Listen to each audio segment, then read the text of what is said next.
কেমন আছেন? আলহামদুলিল্লাহ আমিও ভালো আছি আপনাদের দোয়াতে। তো আজকে দুপুরে শুকনা শুকনা জিনিস রান্না করবো। মাছ মাংস একটু আর ভালো লাগে না। করলা ভাজি আছে, করলা চচ্চড়ি করবো, মাছ ভর্তা করবো, ভিন্ডি ভর্তা করবো। ওফ, মনে হচ্ছে এখনই ভাতটা খেয়ে ফেলি। তো আমি করলাগুলো সুন্দর করে কেটে নিয়েছি, লবণ মাখিয়ে রাখছিলাম, লম্বা লম্বা করে কেটে নিয়েছিল। চচ্চড়ি রান্না করবো। তো হলুদ মরিচ সব কিছু একসাথে নিয়েছি, করলাটা মাখাবো।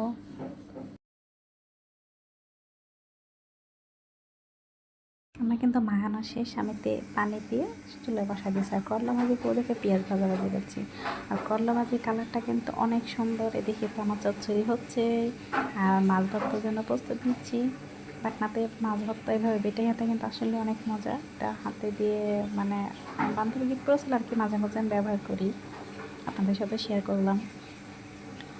তা পেঁয়াজগুলো হালকা ডলা নিয়ে নিচ্ছি। আর মাছটা আমি সিদ্ধ করে রেখে দিয়েছিলাম।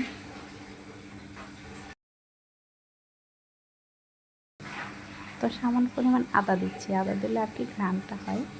আমি সবশেষে লেবুর পাতা অ্যাড করবো, খেতে আরও বেশি মজা লাগবে। তো আমার ভর্তা কিন্তু প্রায় হয়ে গেছে। দেখছেন বললাম ভর্তাটা কি সুন্দর হয়েছে, বাটাবাটি ছাড়াই, হালকা একটু কষ্টতে, জাস্ট হাত দিয়েই করা যায় যেটা। তো এখন আমি প্রস্তুত নিচ্ছি ভেন্ডি ভর্তার জন্য। তো আমি ভেন্ডির সাথে হচ্ছে মরিচগুলো সিদ্ধ করে রেখেছিলাম। এটা হাত দিয়েই করা যায়, তো ভাবলাম এটা দিয়ে একটু কিছু করি। তো দেখেন এটা প্রায় হয়ে গেছে। এত লবণ দিচ্ছি, সরিষার তেল দিয়ে দিব। আমার কিন্তু ভর্তা রেডি। আর ভর্তার মধ্যে করেছিলাম লেবু পাতা দিয়ে, আমি কিন্তু লেবু পাতা অ্যাড করেছি। ঘ্রাণ, অনেক ঘ্রাণ লাগছে। আমার তো এখনই খেতে মন চাচ্ছে।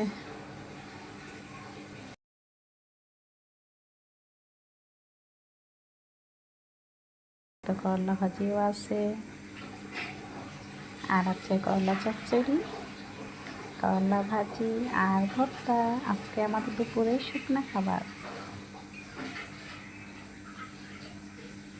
তো আমার ভর্তাগুলো কীরকম আছে অবশ্যই আমাকে কমেন্টে জানাবেন। আর আমার পাশে সবাই থাকবেন। এদিকে আমার ছোটোতে ভাত, আমার ভাত তো রেডি, সাথে ভর্তা আছে।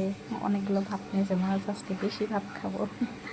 তোমরা অবশ্যই ভালো থাকবেন, অবশ্যই ভালো থাকবেন। লাইক কমেন্ট করবেন, শেয়ার করবেন, আর সাবস্ক্রাইব করে আমার পাশে থাকবেন। সবাই ভালো থাকবেন। আল্লাহ হাফেজ।